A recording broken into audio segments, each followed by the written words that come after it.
Hey, Scott here, your tour guide with Strolls and Stories Tours, coming to you from the historic Barrio Viejo neighborhood adjacent to downtown Tucson.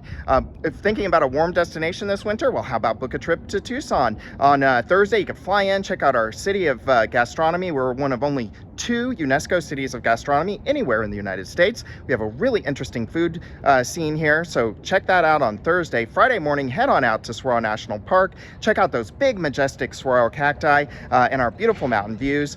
Friday afternoon, head on down to San Xavier del Bac, with Father Kino, founded back in the 1600s, with the building dating to the 1700s. It's one of those great national historic landmarks found anywhere in the United States. And then on Saturday morning, book a Strolls and Stories tour. We'll stroll the charming sidewalks of our historic neighborhoods around downtown, hearing how we were founded as a walled Spanish colonial presidio back under King Charles III of Spain.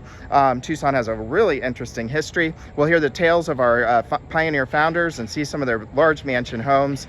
That and so much more on a Strolls and Stories tour. In the afternoon, head on down to Tubac and do a little shopping. And then on Sunday, take a drive up Catalina Highway and see the southernmost ski area anywhere in the United States, or do a hike in Sabino Canyon back to 7 falls. Anytime you've got a series of 7 waterfalls in the desert, it creates quite a unique oasis. So book a tour this winter into Tucson and join me on one of my Strolls and Stories tours to hear the unique history of Tucson and one of the more unique destinations found anywhere in the United States.